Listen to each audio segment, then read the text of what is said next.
The I will do of God and the doing of a man. The I will do of God and the doing of a man.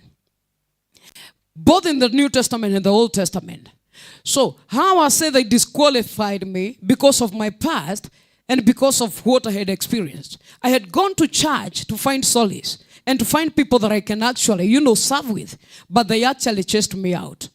They did not embrace me. So I had to actually know how to maneuver because I had started the online ministry.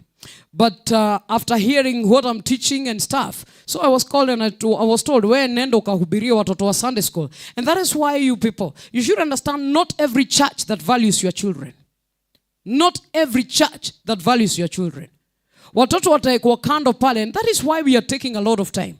When you tell us that we have to actually now take care of your children here, we have to mold somebody into Christocentric, message, ajue vile atakuja na songs.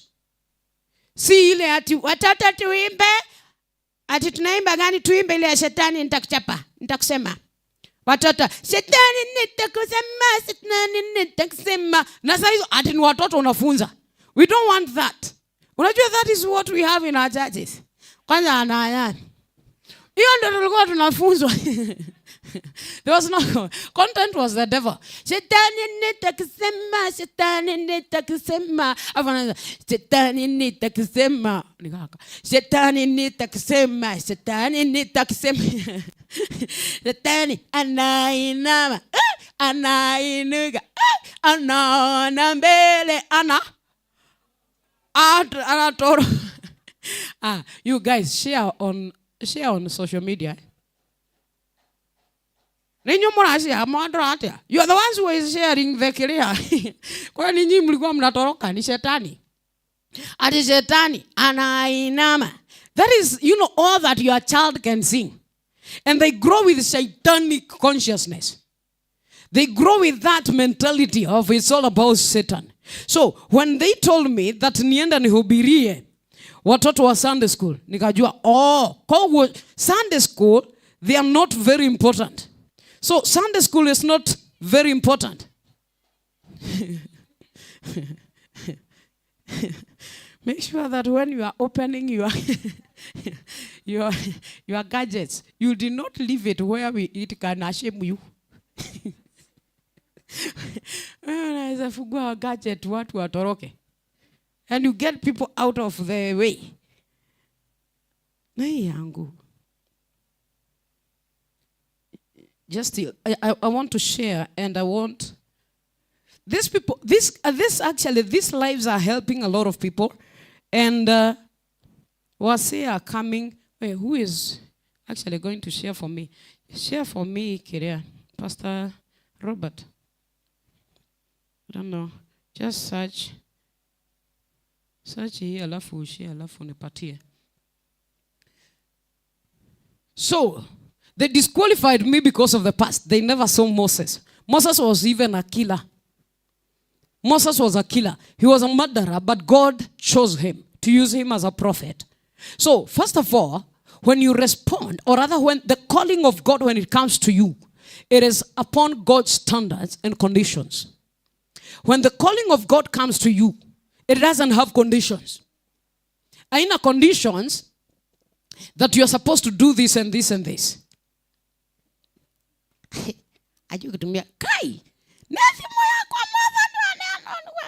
Now, look at this.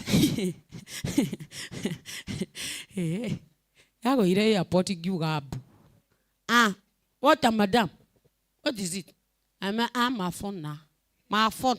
Very expensive. 1 million phone. Naira. Kwanza unasema 1 million naira. Phone. Phone. We are sorry. Kenyans, they cannot. Aringa na hiyo ni nini. Aitida tuinira ho kalwa wabere kogya thimu. Nelie. Nelie wabere kogya na thimu yo. Haha. Lewe. Look at this. When the calling of God is coming down to men, it doesn't demand conditions from men. That calling is packaged in a way. That calling is packaged in a way that it has supplied itself the conditions that it is God who is meeting this condition. Ni Mungu ana meet patia choir. Give to choir. Ataweza kushare. It is God who is actually going to meet the conditions of that calling. Concentrate here. Ni Mungu anaenda to meet that condition. And that is why the condition was not on the murderer, Moses. The conditions was not on, Moses, before you come so that I can use you, we enda mahali ubatizwe, enda mahali ukule giathi, enda mahali utubu. There is nothing that Moses was told as a prophet to actually prepare himself. The consecration of a man of God is in the response to the calling of God. Do you understand? Nimesema tena so that you andike. Usikuje kutuambia ati Mungu anamenitega, ananitayarisha, ati Mungu anakutayarisha na magonjwa. When you are actually passing through a difficult moment, that is when unasema ati God is actually taking through the desert so that he can use me. Are you even sick? Are you sick? God does not consecrate you with sicknesses. God does not consecrate you with bad experiences.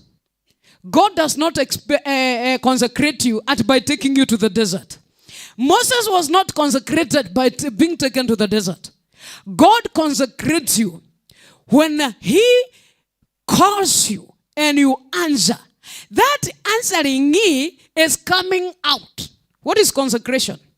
Consecration is setting aside. Consecration is setting aside.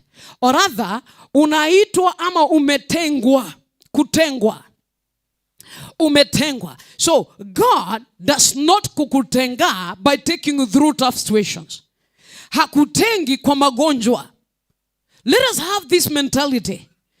It is actually, it is lack of knowledge. It is lack of knowledge when you think that God consecrates you by evil. God does not consecrate you by evil. He consecrates you by calling. He calls you when you respond to his calling, you have been consecrated. You have been set aside. You have been set apart for the use of the ministry, for the work of the ministry.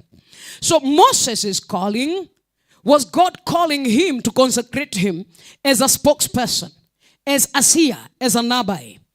Nabi. Nabi.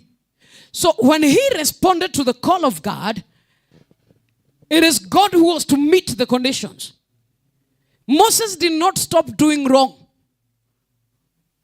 Iko naelewa? Moses never stopped doing wrong. He continued in his mistakes. He continued in anger issues. He continued even being careless. When it comes to the law, Moses never stopped just because he is called. What am I saying? Is that the calling of God towards you, the conditions that are innate are met by God, not the one who has responded. It is not you from the beginning. And I'm headed somewhere. The calling of God's conditions are met by God himself. They are met by God himself, not the person that he has called. So Moses responded as a murderer. And God used him in his situation and condition as a murderer. And he used him as a mediator. What was Moses mediating to people? Wale ambao walikuwa live jana. What was Moses mediating to people? Christ. God never calls you for any other business. From the beginning, from Moses.